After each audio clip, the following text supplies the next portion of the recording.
There's currently a convicted serial killer of children living in a neighborhood in my district.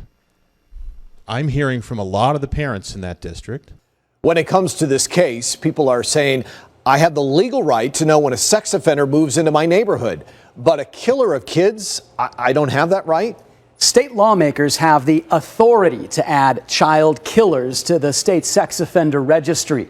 But when they had the opportunity to do it after our original investigation aired, they voted it down. The lawmakers are trying to wrap up here in the next few hours.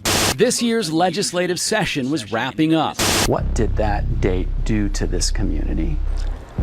It changed it forever. When our investigation caught the attention of a state lawmaker. As a parent, you just gave me chills. People throughout Tucson were very upset about the idea that there was someone who had committed such heinous crimes, set free after so long, and put in the middle of their neighborhood without any notice whatsoever.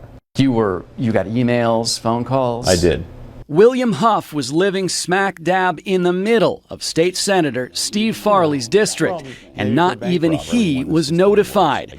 His constituents demanded action. They couldn't believe that they wouldn't have the right to have some sort of notice the way they do when sex offenders move into a neighborhood. With time running out at the state capitol, Farley drafted a law that would add anyone who kills more than one child under the age of 15 to the state's sex offender registry, so the community is notified when they move in nearby.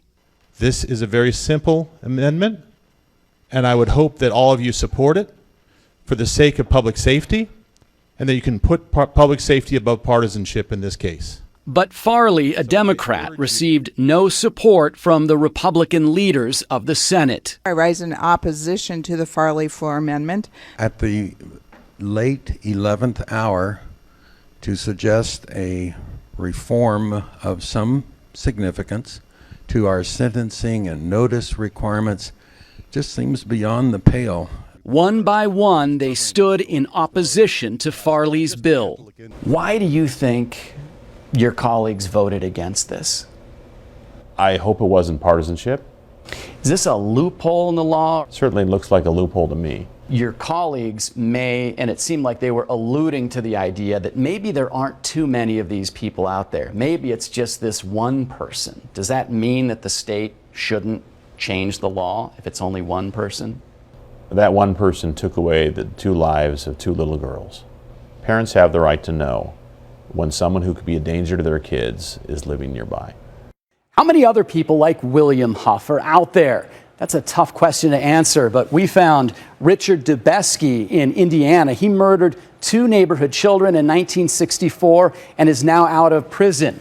Craig Price in Rhode Island murdered 2 children in the 1980s and could be released in 2 years. And we found dozens of other people who killed multiple children and either were released or are about to be set free. So where does this case go from here? We'll talk about that. But first, a look at how our investigative team broke the story. When I first saw that email from Janelle Haynes' family, man, I just thought this couldn't be real. But then we spoke on the phone, and I knew this was going to be a big story.